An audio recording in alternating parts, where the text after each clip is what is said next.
பரிசுத்த மத்தேயு எழுதின சுவிசேஷம் 9வது அதிகாரம் 29வது வசனம். நீங்கள் விசுவசித்தபடியே உங்களுக்கு நிகழட்டும். உலகில் மிகப்பெரிய பாக்கியமான ஒரு வரம் என்னவென்று சொன்னால் விசுவாசம்தான்.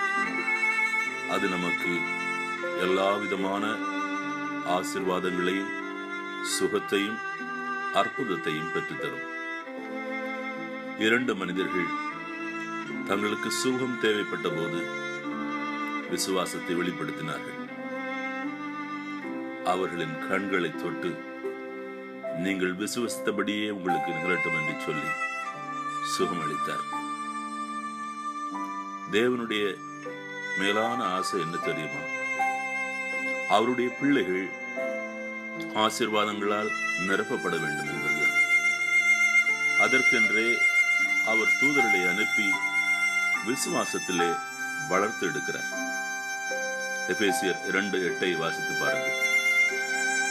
நீங்கள் அந்த அருளாலேயே விசுவாசத்தின் வழியாக மீட்கப்பட்டிருக்கிறீர்கள்.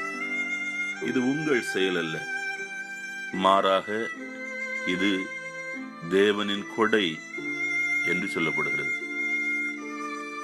தேவனுக்கு நாம் அனுப்பக்கூடிய அற்புதமான ஒரு பரிசு ஒன்று உண்டு என்று சொன்னால் அவர் மீது வைக்கிற ஆழமான விசுவாசம்தான்.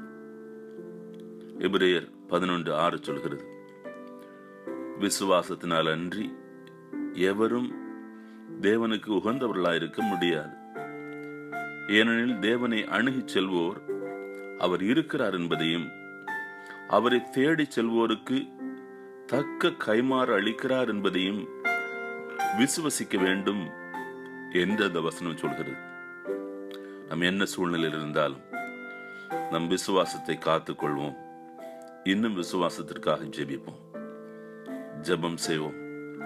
அப்பா, விசுவாசத்தினால் எங்களை வாழச் செய்து கொண்டிருப்பதற்காக நன்றி செலுத்துகிறோம். உமாவியானவர் தாமே எங்களில் இருக்கிற விசுவாசத்தை இன்னும் அதிகமாய் வளரச் செய்வாராக. இயேசுவின் பரிசுத்த நாமத்தில் ஜெபிக்கிறோம். ஆமென்.